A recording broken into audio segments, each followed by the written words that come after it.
Every team, every topic, everywhere. This is Believe.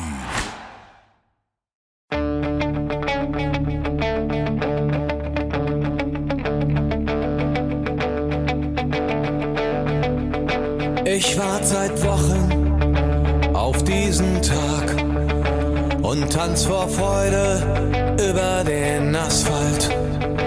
Als wär's ein Rhythmus, als gäb's ein Lied, das mich immer weiter durch die Straßen zieht. Komm dir entgegen. Hello and welcome to Gegenpressing, the Bundesliga podcast. I'm Manu and here's Stefan Biankowski. Stefan, how's it going? Yeah, not bad at all. It's the Easter weekend here in the UK, as I'm sure it is in, I guess, the US as well, So, and most of Europe. I just found out that for Canada, we get Friday, Monday off. I think that's even better in the UK. So like Germany, but in the US, it's not a holiday at all. So Yeah, in the UK, we only get Friday off, and actually, I found out recently that Scotland used to get Friday and Monday off, but about 5 or 6 years ago, the Scottish government sat down with the English government, and they basically hammered out a deal so that each country has roughly the same amount of holidays, because Scotland used to have so many more holidays, including the Monday. And I think apparently it came down to whether we had this Monday off for Easter or if we had the 2nd of January off, which is a big holiday in Scotland. And the government decided on the 2nd of January, which, if you've ever met a Scot, you'll know that we go absolutely hell for leather on Hogmanay on New Year's Eve. And we need those 2 days off to get over the hangover. So I'm actually okay with it. I'm okay with it. I mean, it's a good news too. It means at least one of us is working on Monday. Thankfully, it's only me. Having said that, I think in Canada you have that beautiful thing as well in Scotland, right? Because like if the holiday falls on a weekend, then it's the Monday after off as well. I think that's a really good rule. Should universally apply to everything. I couldn't believe that Germany doesn't have that, to be perfectly honest with you. They have enough holidays. Don't feel sorry for them. Okay. No comment then. No comment. I'm not here to start an international incident between nations. We're just here to talk about the football. Americans will be just sitting here listening to this podcast with both their hands over their heads because they probably get the least amount of holidays of everyone. I've got a few friends. I've got a few friends who work for American companies, and my group of friends routinely make fun of them because it's just the most cutthroat working conditions in the world, it would seem. No offense to America, and maybe I know that's how you guys probably get a lot done, but it's pretty crazy from a European point of view. Yeah, it is crazy. And then, of course, if anyone's listening to this in France, they're probably thinking that we're pretty cutthroat in the UK or Germany. So I'm happy with my 28 mandatory holidays and the Canadian rule of holidays rolling over to a Monday. And I happily take my Easter Monday as well. Thank you very much. But here's to that. Also, I mean, before we jump into this podcast, I've already mentioned it. Germany takes the Easter Friday or whatever it's called, Good Friday. I can't remember. I'm not Catholic, but they take it so serious that there is no Friday game this week, which means we have more time to dwell on the games this week as well, Stefan. And we have a lot of games, so we should jump into it right after this break. This episode of the Gegenpressing podcast is brought to you by BetOnline. BetOnline remains your number one source for all your college basketball betting this season. Get analysis of every play, prop, and point at BetOnline. You'll find the latest odds, bracket contests, team matchups, and game trends at BetOnline. Updated odds for everything from live games, the conference championship, right through the Final Four and championship game. BetOnline is your college basketball headquarters this season. Head to the website today or use the mobile device to sign up and receive 50% welcome bonus on your first deposit. Be sure to use your promo code BELIEVE, BLEAV, BELIEVE, to receive your bonus. BetOnline.ag, where the game starts. Yeah, so Stefan, as I mentioned, no Friday game. So we can just relax, sleep in tomorrow, do nothing, not even worry about one bit of football, which is especially great if you live on the West Coast because, I have to do absolutely nothing tomorrow. It's fantastic. Absolutely great. Saturday then, I guess for you, Easter brunch. If you're on the West Coast, 6:30 start, and we have a ton of big games. And again, I'm just using the Bundesliga app for the ranking here of the games. This has nothing to do with preference whatsoever. It's just that the Bundesliga app actually ranks Dortmund against Union Berlin as the first game of the match day. These all kick off at 6:30 a.m. Pacific time, 9:30 Eastern, 3:30 Central, 2:30 UK. Just in case you didn't know. Anyhow, Stefan, Dortmund against Union Berlin, and we both struggled with our big matches of the week. We decided both not to take this one, yet I think we need to spend a little bit of time on it. And for fairness, because there has been complaints that I always go first with my prediction, I'm going to go and let you go first this week and see what you think of this match. Yeah, so I think you could have happily gone first because I've gone for quite an unusual result. I'm going to go for quite an upset, actually. And I actually think Union Berlin are going to win this game 2-1. I know the temptation is to say that Dortmund will be desperate to prove the doubters wrong. They'll be desperate to put in a performance in the Bundesliga after truly terrible performances against Bayern and RB Leipzig. But I don't know, there's just something about this that makes me think that might end up playing into Union Berlin's hands. Now, Dortmund's home record is pretty solid this season, despite kind of all the ups and downs they've had. So, and in Union Berlin, their away form is still, in comparison to the club itself, really good, but it's by no means as strong as, their form in the capital. So I think I can understand why maybe heads would suggest, that there should be a Dortmund win. But I just feel like Dortmund are kind of going to go all out to try and win this game. They're going to be very attacking. They're going to be very gung-ho. And I think that will actually really suit Union Berlin. I think they'll know exactly how to set up against Dortmund. And I think also, crucially, Dortmund might have every intent of scoring goals, of creating chances. But in the last two games have shown anything, it's that they are really, really struggling to do that right now. Yeah. I actually kind of tweeted out earlier on today, the XG for Dortmund in the last two games, and the XG across both games was just 1.59, and their XG against was 5.77. So in old money, that basically means they conceded about 6 goals worth of chances and only managed to create maybe 1 or 2 goals worth of chances, which makes sense since they scored 2 against Bayern. And I think that might be a crucial problem too. Now, Bellingham might be back, he might be fit, and that might make some of a difference, but I don't know. There's just I just feel like they just looked so tired. They looked so lethargic in both those games. And I know Union Berlin kind of lost at the midweek in the Pokal, so we have to kind of have to factor that in. But I don't know. There's just something about it that makes me think Union Berlin are going to be able to pick them off. So I've gone for a 2-1 win. So I went for the opposite. I also went for a 2-1, but I went for a 2-1 Dortmund win.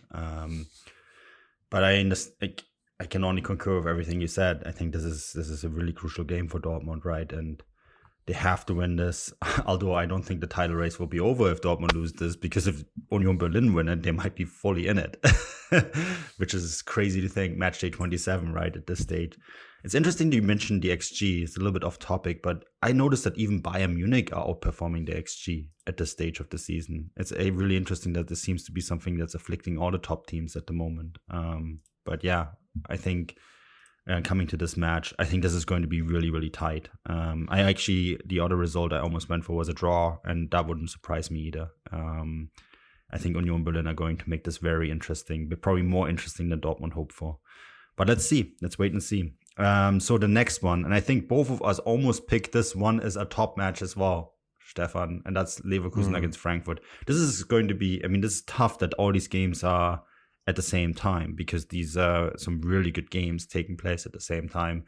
Leverkusen against Frankfurt. What's your thoughts here? Yeah, so I think this is going to be a great game. I think my money would have been on Leverkusen had it not been for that really impressive performance that Frankfurt put in midweek against Union in the Pokal.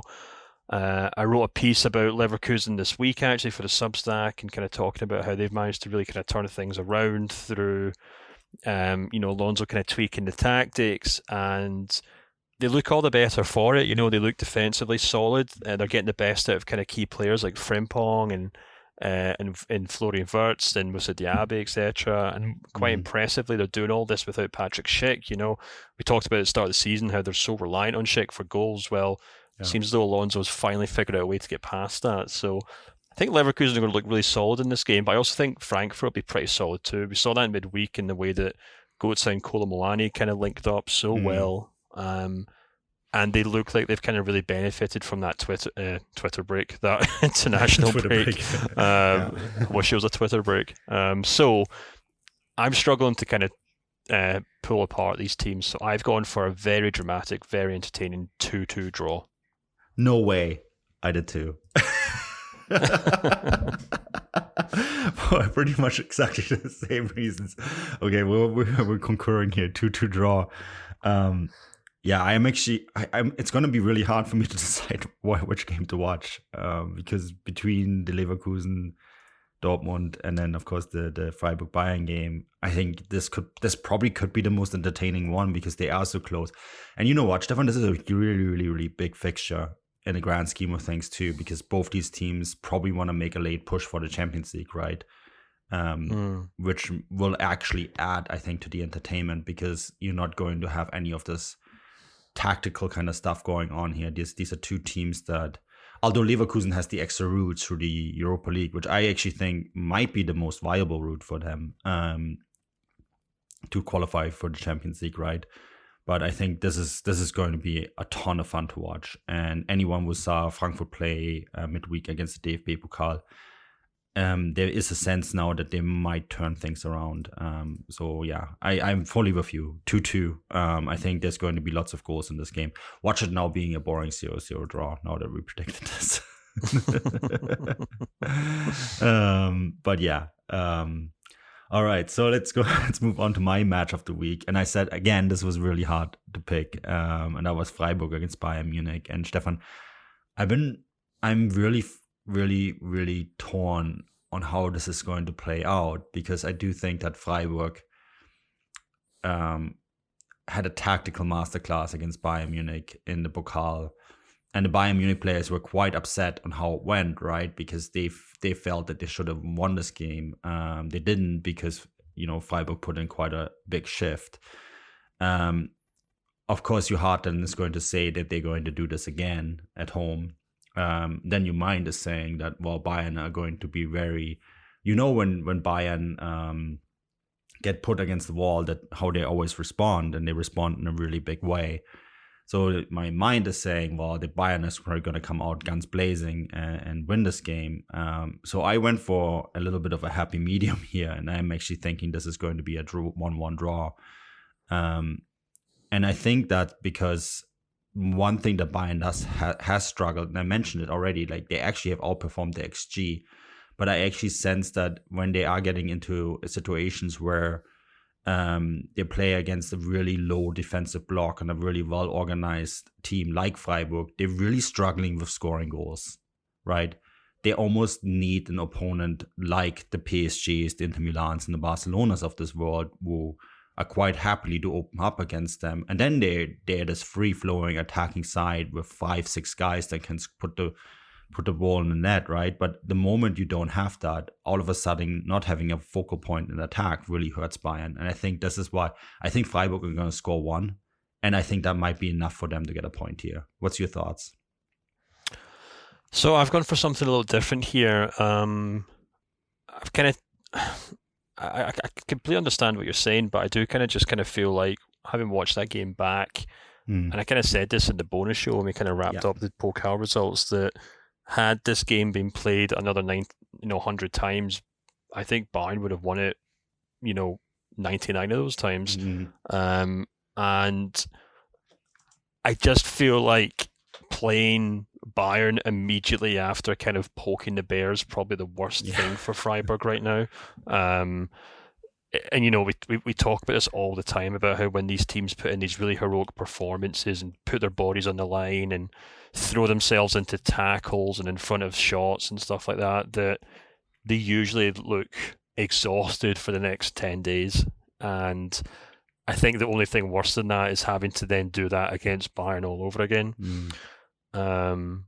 There's maybe some element of, not doubt creeping in, but concern maybe that things aren't going to go all of Tuchel's way from the get-go, which, there's obviously already questions about stuff after that result in midweek. It's crazy. So it is crazy. Yeah, of course it's crazy, but it's Bayern, and every defeat is a disaster. And I think that's maybe the only thing that Freiburg could maybe rely on is the fact that maybe there's already jitters in the team, or maybe Tuchel's hasn't managed to quite get through to the players who've proven to be extremely inconsistent this season. Because a performance against Freiburg in the Pokal was a very kind of Nagelsmann performance, or the team under Nagelsmann. So maybe we might see the same inconsistent Bayern, but I think it's probably more likely we'll probably see a rematch and a replay of what we saw in midweek. And I think Bayern will probably end up winning this one quite comfortably. So I've gone for a 3-1 win for Bayern. All right, we'll see. I mean, I can totally see where you're coming from. That was like my mind, right? Mind over heart, heart over mind. I went the middle way here. But I still think this is going to be a fascinating match.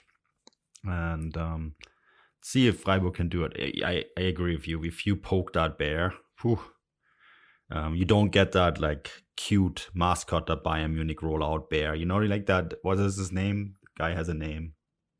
They have no like this mascot that they, for some odd reason, Bayern's mascot is a bear. It always baffled me. A bear in lederhosen. I think the story is that they were so jealous of 1860 having like a natural like mascot with a lion that they just came up with one, and they landed somehow on a bear. It's Uli Hoeneß's idea, something he stole from America. But it's still always baffles me, which is also why I always use the bear as a as an emoji whenever I describe anything Bayern Munich on Twitter. I think his name is Barely or something like that. Oh, we're totally off topic. Anyways, we'll see. This is going to be an interesting game, and we'll see if Freiburg poke the bear, and I don't mean the cute bear, the mean bear, enough to upset Bayern. Stefan, next game is Mainz against Werder. And are we at the point now where we should stop underestimating Mainz? Yeah, this was the kind of this is actually potentially the or is almost exactly the kind of train of thought that I went through when I was coming up with these predictions, where I was trying to think, what's Mainz, what's their performance has been like? Trying to remember if it's the home form or the away form that that they tend to do well in. And then, of course, with Werder Bremen, I've been giving him the benefit of doubt for what feels like 4 or 5 weeks now, which has been an entirely fruitless endeavour. And yeah, I basically just decided, look, do you know what? I'm kind of done giving Bremen the benefit of doubt. I'm done hoping or expecting them to kind of score their way out of trouble. Hasn't worked for them at all recently. They've only got 1 win in their last 5 games, 3 defeats. Yeah. And Mainz in particular have been outstanding. In the last kind of 10 games, they're third in the division. Only Dortmund and Union Berlin have picked up more points. Yeah. And yeah, you're absolutely right. Bo Svensson's a great head coach. He's kind of done this before with them, of course, where they just go in these incredible rich veins of form. And yeah, I think they're probably going to end up picking up a pretty routine win here. So I've gone for a 2-0 win. Yeah, I've done something similar. I went for a 3-1 Mainz win. For the same reasons, I think I'm just done giving Werder Bremen the benefit of the doubt. I'm sure Phil Cook will score. I just don't think it's enough. Especially now this week with the reports coming out that he wants to leave, right? Well, I was just about to say that actually. Like, that's maybe also kind of soured my feelings on Bremen recently. I know we can't always believe every transfer rumor, but these things have been kind of taken over, or that story in particular has been taken over since the World Cup. Yeah. And I think you could probably totally understand if with every passing week he is getting more and more frustrated at the club, because they seem to be going backwards. Well, and he's a national team player, right? And he's recently changed agencies, and he's probably going to be able to sign one last big contract. And his stock has probably never been higher. So I get it. But, it kind of points towards a few issues at Werder Bremen at the moment. And I think it's not helping at all. And I think that this is going to be a game that they're really going to struggle in. And Mainz, if they win this, they're right in there in the contention for a European spot, Stefan. Then we have to start talking about completely different goals with them, because all of a sudden you are in there with Leipzig, Frankfurt, Leverkusen, Freiburg, right? To maybe finish in the top 6. So yeah, it's I think we have to start taking notice of Mainz. All right, further down the table, that's next game is Augsburg against Köln. I'll let you go first here, Stefan, again. Well, as the resident Augsburg fan, which I'm not even, but I just feel an obligation to stick up for the best town in Bavaria. I feel like this is a very winnable game for Augsburg.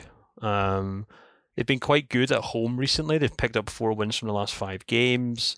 And the only game they didn't win was a 1-1 draw against Schalke, which they were actually quite unlucky not to win, to be honest with you. So they have been pulling up some really impressive points at home recently, and it's kind of done a good job of kind of keeping, those relegation spots at arm's length.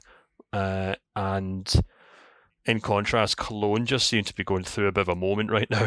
Yeah. They've had issues off the park with, in terms of, the stuff, the transfer ban that they might be having to deal with. And if you kind of look at their form recently as well, it's been really, really poor. So it kind of feels like Cologne are kind of sinking very quickly down the league table, while Augsburg undoubtedly still down there, but they do have that kind of home form to rely on. So I've gone for a very narrow 1-0 win for Augsburg, just because I think it'll still be quite tight, but I think they should have enough to win the game. I went for something really similar, Stefan. I went for a 2-1 Augsburg win.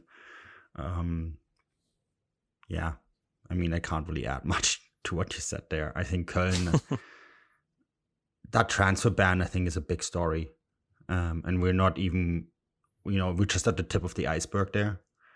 And I think it's going to really impact this club in the long run, much more than even if they're able to repel it, right? I think if they're only just going to kick down the ball down that, what do you see? They're just prolonging the problem here, right? And that's going to make it really hard for them to plan the future. But I think that's maybe like a story for even, this could be a separate podcast, so I don't want to dwell on it for too long.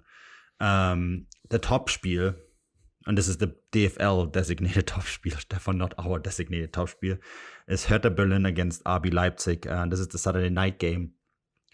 And in fairness, these two teams are only about an hour and a half away from one another, right? If you jump in an ICE from Berlin to Leipzig, they're very close. And could be actually an interesting game, because for Leipzig, this is a big rebound game after, of course they won the Pokal, but after a couple of weeks in the Bundesliga where it didn't go their ways. And for Hertha, this is a must-win game because of the relegation battle.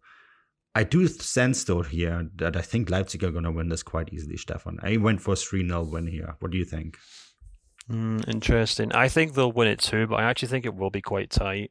They undoubtedly look back to their best against Dortmund in the Pokal, but I do kind of get a sense with Marco Rose's Leipzig side that he's obviously a very good tactician. He knows how to set his teams up. And I definitely get the impression that, I might have mentioned this on the bonus pod because I feel like a sense of deja vu, but I get the impression that he finds it actually easier to go into those big games because he knows how the other team are going to set up. He can react to that, and then he could set his team up in a very kind of smart counter-attacking way, and that's obviously how they picked off Dortmund tremendously well, and how they have picked up big results against big teams this season. But the kind of, the bane of Leipzig existence this season has been these kind of matches that we got this weekend where they do tend to drop points. They do tend to struggle against a team who are quite happy to just kind of bunker down and not kind of step beyond the edge of their box for 90 minutes. And, you know, and I think that's probably still going to be the case, you know, and you can actually point to kind of Hoffenheim's away form this season, which is actually only the 9th best in the division, to kind of get a sense of that, you know. When Leipzig come to town, a lot of teams sit deep and they struggle. So I think they'll probably struggle in this game too, despite how they did against Dortmund. Having said that, I think they probably should have enough about them to beat Hertha Berlin. Hertha might play defensively. They have been slightly better recently. They picked up some decent results. I think they're unbeaten in 3, but they are still conceding a lot of goals. And I think that's probably going to be the key thing. So I've gone for a 2-1 win for Leipzig just because I think it's going to be a very tight game, but I think Leipzig should have enough about them to pick up all 3 points. Fascinating. All right. I had the same issue with this next game. This gets us into the Sunday fixtures, 3 fun Sunday fixtures, obviously, because we didn't have a Friday game. Gladbach against Wolfsburg kick off the Sunday. So I went a little bit back and forth with it. I ultimately did settle with a 2-1 Wolfsburg win, because I just think that Wolfsburg's form has been just way better than Gladbach's, which is pretty easy when you look at Gladbach now 5 games without a win, right? And I think if you go, I think they haven't actually played well since the Bayern game, to be honest, which is typical Gladbach. They show up for Bayern, and then that's almost like, yeah, season done. We achieved our objective. We kicked one at Bayern, and that's it. But Wolfsburg seem to really be picking it up over the last few weeks, right? They're now unbeaten in 5. Yes, they've only won 2 of those, but still, I kind of sense that Wolfsburg are just the more informed team here right now. And although it's going to be probably close, I think they're going to win it. Yeah, do you know what's so interesting about this is that these 2 teams are actually 1 position away from one another. But there's a 7-point gap between them, and I think both teams actually do a really good job of showing the kind of disparity between the top half of the table, the bottom half of the table this season, because whereas Gladbach have just kind of really kind of, you know, what's the word to describe it, limped through the season without any real fanfare except for the odd Bayern win, you know, which we could come to expect from Gladbach regardless of how poorly they look. Yeah. Aside from that, they've just been so boring and so, you know, underwhelming this season. Whereas Wolfsburg have had such remarkable highs and such remarkable lows, you know, and I think it's really interesting that 7 points isn't nothing, but it's not a huge amount either. But it'll be interesting to see if Wolfsburg win this game, which I think they will do, if we are going to see a really big gap opening up between 9th and 10th in the table. Because, you know, I think the other thing as well that we have to bear in mind with Gladbach now is that they've got nothing left to play for this season. You know, they're unlikely to get dragged into the relegation race. They're not going to get into Europe, and you know, the kind of I feel like the biggest kind of threat to any team's form at any point of the season is just a lack of incentive. And you kind of look through that team. There's a number of stars who are just kind of killing time until they can leave in the summer. And I don't know, I just kind of feel like Wolfsburg have a lot to play for. They've got a lot more going for them right now. And Gladbach, I'm just really struggling to kind of pull together too many positives for them at the moment. So I've gone for a 2-0 win for Wolfsburg. See, I wonder, because you're bringing up this really interesting point here. Because we now have almost like a playoff situation, right? We have the top 9 that are all playing for European spots. Yes, the top half of that are still playing for the title. And then we have a bottom 9 that are fighting for relegation. And you look at Gladbach, let's say they lose this game, right? Then you're in Matchday 27 with 32 points. That's not enough to be secure for next year. And the same can be said about Werder Bremen, where we both projecting to lose. So at what point do those 2 clubs look over their shoulders and say, okay, we don't have anything to play for anymore, but actually maybe we do. In terms of, we still, like, both these teams probably need another 6-7 points to be sure. Right? and we're just projecting them to not get any here, and then there's only 7 match days left.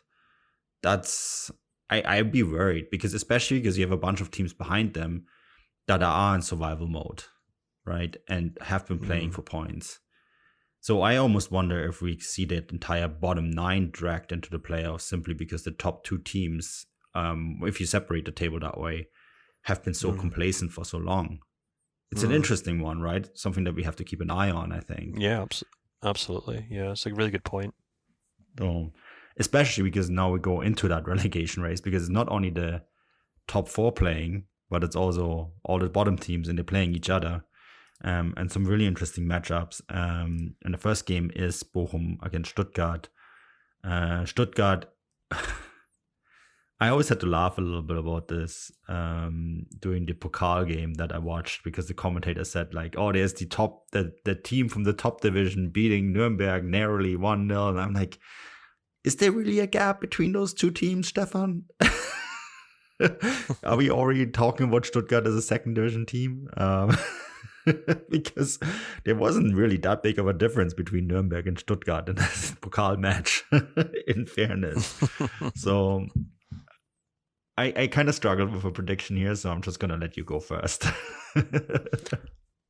That's really interesting, actually. I think this is going to be a really easy result to predict. I think Bochum are going to win this comfortably, to be perfectly honest with you. I feel like Bochum have been like what we'd call, in my part of the world, a coupon buster, which by that I mean when you put together your list of bets every weekend, they're the one team that always seem to surprise you one way or another, and they'll be more than happy to be a coupon buster at the moment, because they're picking up some really impressive results. You know, they beat Cologne, they beat Leipzig, and then they got a draw against Frankfurt last weekend. So I think Bochum look really quite good. They've managed to really buckle down and kind of drag themselves out of that relegation race. They're not out of the woods yet by any means, of course, but I think they're going to come up against a Stuttgart side. They're going to be absolutely hopeless, especially after probably being quite tired from a Pokal result. So yeah, 2-0 for me in this result for Bochum. And I didn't feel like I had to think long and hard about this one, to be perfectly honest. See, I had to, because of the new manager bounce. I think that Sebastian Hoeneß does have enough in him to, well, I think that there is enough in the squad to give the manager a reactionary game. I'm not sure if it's enough for them to win it. I went for a 1-1 draw here, but I do think when you look at the Nuremberg game, which was by no means a pretty result, they still got it done.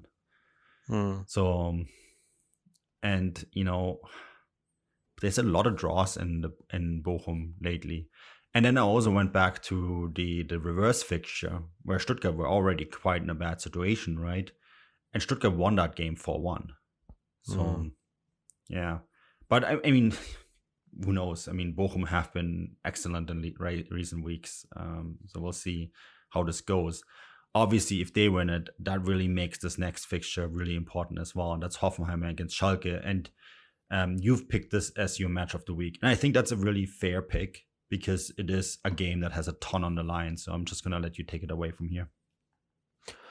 Yeah, I mean, obviously it's not the most, technically gifted group of players. It's maybe not even it's by no means, a title decider or anything like that, but it is basically a 6-pointer at the bottom half of the table. And, we kind of moan at the DFL for the way that they, schedule the fixtures every week, and we always moan about the Friday game being boring, but I have come to really appreciate sticking on the Bundesliga games on a Sunday evening here in the UK, and it's always something. It usually involves the smaller teams, and it's usually quite a fun, scrappy affair. And I feel like this is just a great way to spend a Sunday evening. To be honest with you, you can sit down, have some dinner, and just kind of take in what should be a really, really intense, exciting 6-pointer. And Hoffenheim have kind of shown they do have a bit of life about them with the last 2 wins. They beat Hertha Berlin and they beat Werder Bremen. And Schalke, who I did predict to get a result last weekend, came undone against a really impressive Leverkusen team. So I'm not going to hold too much against them in that regard. But I think this one's going to be really, really tight. And I've gone for a 1-0 win for Schalke. That's how tight I think it's going to be, but I think it's going to be so dramatic. And if you don't have plans on Sunday, I would recommend anyone listening to this to pencil this one into the calendar. Yeah. I see where you're going with this, and I think Schalke have been definitely improved the second half, but I can't look beyond the fact that Hoffenheim have now won 2 games in a row, and really Pellegrino Matarazzo. Remember before that 2 wins in a row, Pellegrino Matarazzo and Alexander Rose were almost on their way out, right? They almost pulled Stuttgart by firing the head coach, and then on top of that, their sporting director as well. But they have since really turned it around, and I actually think that Hoffenheim, I just still think there's better quality in the squad than at Schalke. And I think that they might win this one 2-1, which would break a lot of Schalke fans' hearts. And I actually kind of want Schalke to win this game because the Bundesliga is a better place with Schalke in it. I'm a firm believer of that because they give us a lot of big matches, right? And their fan base is just massive. I just sense that Hoffenheim might be turning a corner here, Stefan. Well, that's why it makes for a good game, because it's a difficult one to predict, and whoever wins, there's huge ramifications for the other teams. So everything's on the line, and that's all you can really ask for a game at this point of the season, isn't it? Absolutely, and I'd be happily wrong, to be honest with you. I think if I would pick my Bundesliga, and this is no disrespect to Hoffenheim and their fans, but if I picked my favorite 18 teams in the Bundesliga, I don't think Hoffenheim would be in it. Yeah, I doubt there's too many people out there, fighting their corner for them. But yeah, it is what it is. Well, unfortunately, it is what it is. They exist, and they have had years where they played fantastic football. This isn't one of them. But you know what? Such as the Bundesliga, it's, as the Germans say, es ist kein Wunschkonzert. You cannot pick your favorite songs. So here we go. But Stefan, that wraps up another really exciting week. We had tons of really interesting content on the Substack. You wrote about Leverkusen. I wrote about the German Pokal. We wrapped up the German Pokal on the bonus show as well. And we also covered a bunch of really interesting possible transfers. Well, I also mentioned that this show is brought to you in association with Get German Football News. They've been super kind this entire season, putting up with us, counting the scores, and all that sort of stuff, giving us shout outs every week as well, right, Stefan? And I really encourage any Bundesliga fan to check out that site. And then finally, it's brought to you by Bet Online. Anything that you want to add before we wrap this up? No, I think you kind of did the basics. You went around all the bases there and got everything sorted. So, no, it was a good week, and I'm now going to spend the next 3 or 4 days with my feet up watching some Bundesliga football. Happy Easter. Happy Easter to all of those who celebrate. And if you're not celebrating Easter, enjoy the holidays. We'll be back next week. Until then, auf Wiedersehen.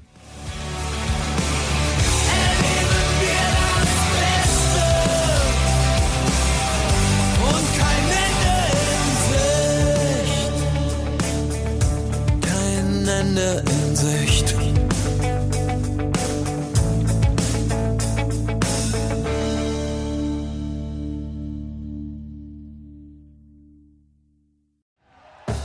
Thank you for listening to Believe. You can show support to your host by subscribing to the show and giving us a 5-star rating on your preferred platform. Check us out at Believe.com and search for BLEAV on YouTube.